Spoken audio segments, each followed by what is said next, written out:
तालिबानी विदेश मंत्री ने कैसे कांग्रेस को दिया झटका। एक झटके में राहुल सुप्रिया महुआ की कर दी बोलती बंद। तालिबानी विदेश मंत्री पर माहौल बनाना कांग्रेस को पड़ा महंगा।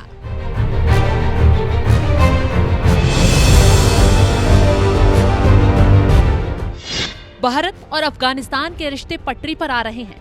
न सिर्फ पाकिस्तान को खाए जा रहे हैं, बल्कि कांग्रेस भी शायद इस बात से परेशान है, क्योंकि जैसे ही अफगान तालिबान के विदेश मंत्री आमिर खान मुत्तकी भारत में कदम रखते हैं, पाकिस्तान गीदड़ भभकी देने बैठ जाता है, काबुल पर हमला तक बोल देता है और कांग्रेस उनकी प्रेस कॉन्फ्रेंस में कमियां ढूंढने लग जाती है। लेकिन सिर्फ इसलिए क्योंकि पहले दिन मुत्तकी की प्रेस कॉन्फ्रेंस में महिला पत्रकार शामिल नहीं होती। वजह कुछ और थी, लेकिन कांग्रेसियों ने वजह कुछ और बताकर माहौल बनाया। न सिर्फ देश में आए मेहमान का अपमान किया गया, बल्कि मोदी सरकार को घेरने के लिए खुद ही राजनीति के स्तर से गिर गई। मुत्तकी की पहली प्रेस कॉन्फ्रेंस देखकर कांग्रेस को तो मानो प्यासे को पानी मिल गया जैसा मौका मिल गया हो। पूरा इकोसिस्टम मोदी सरकार को घेरने बैठ गया। तालिबान के आगे मोदी सरकार क्यों झुक गई, ऐसे सवाल उठाने बैठ गया। हर मुद्दे पर बोलने वाली सुप्रिया शिनेत इस मुद्दे पर कैसे न बोलती, भला ये कैसे हो सकता था। सुप्रिया शिनेत मैदान में आई, तुरंत माहौल बनाते हुए ट्वीट कर दिया और लिखा, तालिबान विदेश मंत्री ने भारतीय महिला पत्रकारों को अपनी प्रेस कॉन्फ्रेंस से प्रतिबंधित किया तो मोदी सरकार कायरो की तरह चुप नहीं रह सकती। जवाब दे, आखिर ऐसा होने कैसे दिया गया। और पुरुष पत्रकार जो प्रेस कॉन्फ्रेंस वार्ता में बैठे रहे, लानत है आप पर। तालिबान के विदेश मंत्री की प्रेस कॉन्फ्रेंस से भारत की जो महिला पत्रकार थी उनको निकाल दिया गया, उनको अटेंड नहीं करने दिया गया, उनको बैन कर दिया गया। और भारत सरकार मूक दर्शक बनी हुई है। मतलब कितने कमजोर हैं आप मोदी जी, कितने कमजोर हैं आप जयशंकर जी कि आप इसके खिलाफ प्रतिकार नहीं कर रहे हैं। ऐसा होने दिया गया। और लानत है उन पुरुष पत्रकारों पर जो अपनी महिला साथियों के बैन होने पर भी उस पत्रकार वार्ता में बैठे रहे। क्या हो रहा है इस देश में?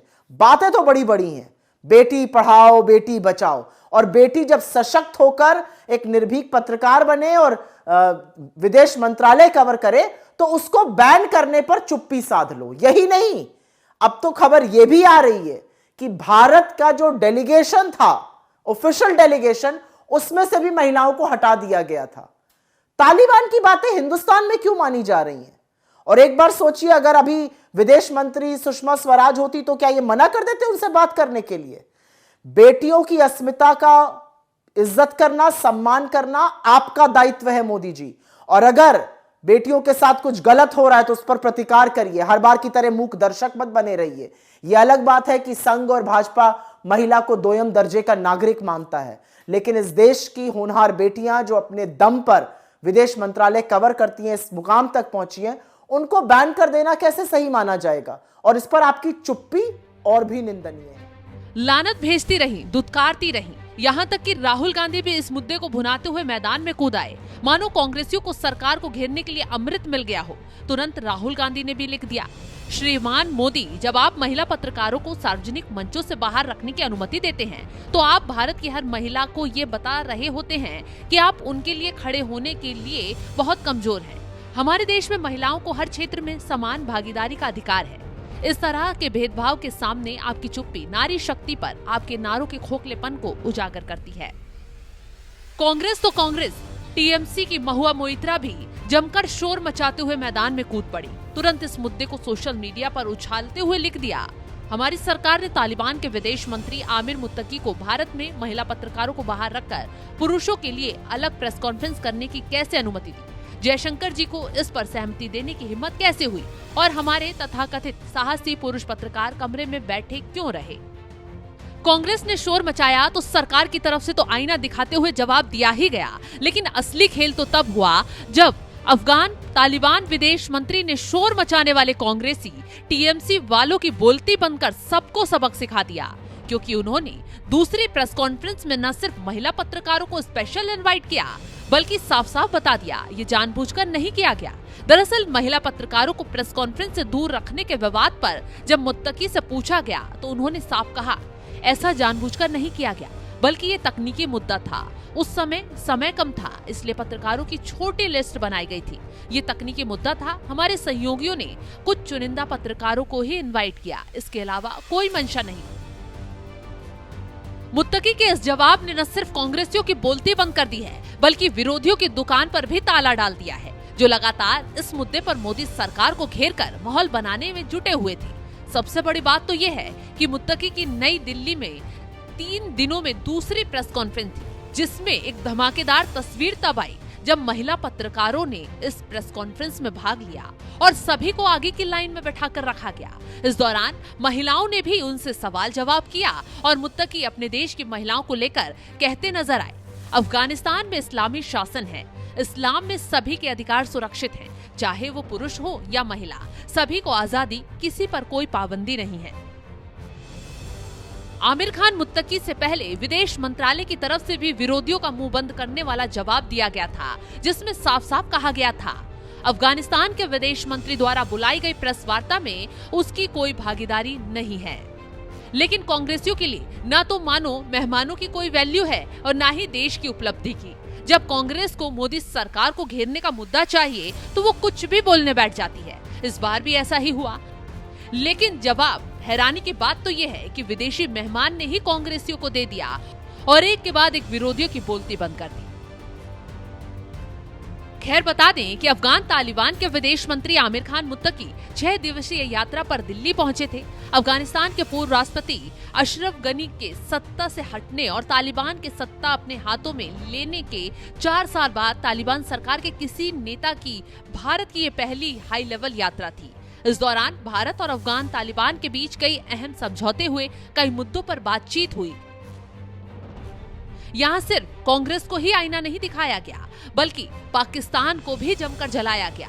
अफगान तालिबान के विदेश मंत्री ने पाकिस्तान को खूब खरी खोटी सुनाई, साथ ही साथ ट्रंप को भी पसीने छुटाने वाला जवाब दिया। तो चलिए जाते जाते क्या कुछ कहा आमिर खान मुत्तकी ने, सुनवा देते हैं। पाकिस्तान की वजत ढेर खिदा और पाकिस्तान सरा नमक आड़ी की लोड़ी जवरी लरी यो खबर बाद वाज़ेह को पाकिस्तान के साथ हमारे ताल्लुकात का एक चीज़ वाज़ेह करना चाहता हूँ कि पाकिस्तान का आवाम और पाकिस्तान का जो सियासून है और हुकूमत में भी अक्सर लोग जो है वो अमन पसंद लोग हैं, वो अफ़गानिस्तान के साथ अच्छा ताल्लुकात चाहता है। पाकिस्तानी आवाम और पाकिस्तानी सियासून के साथ हमारा कोई मुश्किल नहीं है। पाकिस्तान में कुछ ख़ास हलके हैं जो हालात को ख़राब करने की कोशिश कर रहा है, तो अफ़गानिस्तान अपना सरहदों का, अपना फ़ज़ा का हक़ महफूज रखे और जैसा कुछ खिलाफ वर्जियाँ हुआ है उसके फ़ौरन जवाब भी दिया। और फिर रात जो इंतकामी ऑपरेशन हुआ तो उसमें हमारा जो हदफ और मतलूब था वो हासिल हुआ। फिर हमारे दोस्त ममालिक जैसा कतर और सऊदी अरबिस्तान उन्होंने ख्वास्ता, उन्होंने तलब किया कि अभी जंग रुकना चाहिए, तो हमारे तरफ से जंग रुका हुआ और अभी हालात कंट्रोल में हैं। तो हम अच्छा ताल्लुकात चाहते हैं, हम मुज़ाकरात के दरवाजे हमारा खुला है सबके लिए। हम अफ़गानिस्तान में अमन लाया है, हम सारे खित्ते के अमन चाहता है। तो ये एक बेहतरीन फुर्सत आया है कि सब मसाइल मुज़ाकरे और मुफाहमे के रास्ते से हल होना चाहिए। अगर इस सिलसिले से कोई लोग हल नहीं करता है तो अफ़गानिस्तान एक खुसूसियत रखता है कि सारे ममालिक का सरहदों का और फ़ज़ा का जो हिफाजत है वो उस मुल्क के फौज कर रहा है। लेकिन वाहिद मुल्क अफ़गानिस्तान है कि तारीख़ के कई अरसों से लोग और हुकूमत मिलकर, फौज और आवाम मिलकर अपने सरजमीन से दिफा कर रहा है। और अफ़गानिस्तान का एक और बड़ा खुसूसियत ये है कि आपस में अगर कोई इख्तिलाफ हो, लेकिन जब बैरूनी मुदाखलत की बात आता है तो सारे अफगान लोग, सारे आवाम, सारे उलमा, सारे हुकूमत वाले लोग, ये सब के सब इकट्ठे होकर वो मुकाबला करता है, अपने सरजमीन का हिफाजत करता है। तो इस सिलसिले में ये मौक़िफ़ जो है, ये हालात जो है, आइंदा भी मुश्तरक तौर पर आवाम और हुकूमत दोनों मिलकर अपने सरजमीन से दिफा का इस्तेदाद भी है और इरादा भी है। और पॉलिसी ये है कि हमने मुतवाज़िन सियासत इख्तियार किया है। हम सब ममालिक के साथ अच्छा रवा भी चाहता है।